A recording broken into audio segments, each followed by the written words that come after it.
dispatched. Why there were bikes sat in that queue is beyond me. We're both going straight. Ba ba ba. I think we're getting close to Macclesfield though, with all these moto bicycles. Ooh, aircon. We go left soon, so it's stuck in behind this guy. I'm starting to get the feeling that only wankers ride round here. Ooh, fancy. When you get like one nod in every 10. Tell you what, I'll try and, for the next part, I will refrain from initiation of the nod, and instead I shall only reciprocate. Ah, damn it, I initiated it. I just couldn't do it. Damn it.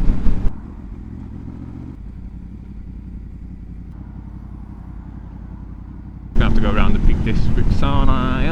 Gonna have to go around them. The weather's just too nice round here. It's just too nice.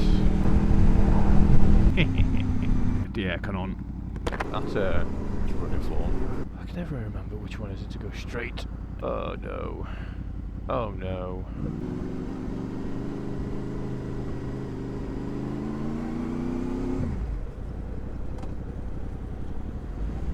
I mean, why would you do that? You could clearly tell they're all together. You're just going to push in the middle of them like a big pleb. Wanker parade, wanker parade, parade of the wankers, the wanker parade. Wanker. Well, that was a fun experience. The camera died just before I got there. Forgot to bring my little charger case with me. Oh, that was such a schoolboy error. I was going to go to the peaks, but I'm wearing a leather at the moment and I'm just too hot. I'm just too hot. So I think I'm just going to enjoy the Sunday ride for it as it is, and then come back another day when I can dedicate some time to it. It did open my eyes actually walking around. I remember bikes being bigger the last time I sort of went round the showroom, and I don't know whether, because really the last time I had like a big wander round was when I was still essentially doing the old 125 and looking for an upgrade. So all bikes seemed massive, but things like the big GS's and stuff didn't seem as big as they once were. Still stupidly big, wide. There's just like dislocate your hip trying to hook the tank with your legs. But things like the Sportster, I wonder if I'm not a giant by any means. I'm only 6'2", but I felt like I sort of dwarfed all the bikes that I was going around. Makes me wonder if all these sort of like bike reviewers are just like midgets or something, because the bikes always seem sort of bigger, but they're actually not that imposing at all. They did have a couple of Africa Twins though, of the correct vintage, and it kind of does look like just a sort of an oversized supermoto. When there's like covered in crash bars and panniers and stuff like that, you do start to pack on the size, but like completely unladen, they looked manageable. Oh, they had a big Suzuki Boulevard there as well, quite a few of them. Oh, they look nice. Meaty as well. There's definitely quite a lot of substance to those. But standing right next to like the Himalayans, the Scrambler, the Himalayan Scramblers, whatever the fuck they are, very small bikes in comparison. I actually like the Triumph Bobber.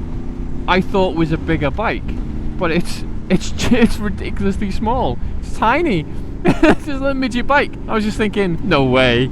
There's no way. And the Honda 1100, I expected it to be bigger than the 5, substantially bigger than the 5. I know it's like engine size, but engine size is over double, but the bike is pretty much the same sort of geometry. Even things like the ZZRs and stuff, they're sort of longer than they are big. The real big bikes with the rockets, it's a Triumph America, no, like the big cruisers, like the mega Harleys and stuff like that, they were big, substantially big. But I didn't realise how diddy the bikes were. You can deal with a smaller bike than this, as long as the seat position is fine. That's not much of an issue, but some of them, your bumhole's almost on the floor. Back to the drawing board, that's what that means. Well, it's definitely thrown a cat amongst the pigeons, that's for sure, in terms of like the second bike I'm looking for. Although it is looking more and more like something, along the lines of the Africa Twin. But I've listened to the ADVs, I don't know, they just don't have it. They're too wide, they have that weird front view where they're just flared out. I assume that's for all the fuel, but It's not as if I'll be doing days in the wilderness. Filling up every now and again, it's not exactly a hardship. I think the VFR just is the perfect bike. It is the perfect. There is no other bike that is as perfect as the VFR. Oh, and they have some of those, the 1200 Cross Tourers or whatever it is. Ugh. I don't know why Honda had the winning Formula VFR 800s, and then they went, oh, they'll stick an extra 400cc in it and just make it look awful. Why would you do that? Deep contemplative thought.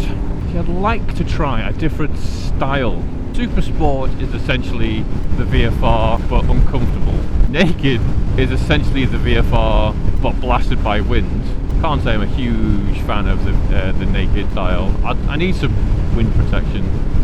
I just don't like getting off the bike and feeling just exhausted. Oh, that's what I saw as well. It was a Bullet, a Royal Enfield Bullet, and I think as far as it looked the same size as a Honda Grom. I don't know whether they've like bobbed it or wherever it is, but it looked tiny in length as well. It was just, there was nothing to it. Isn't it like a 350 or something? So I'm guessing it helps to have it small and low weight, but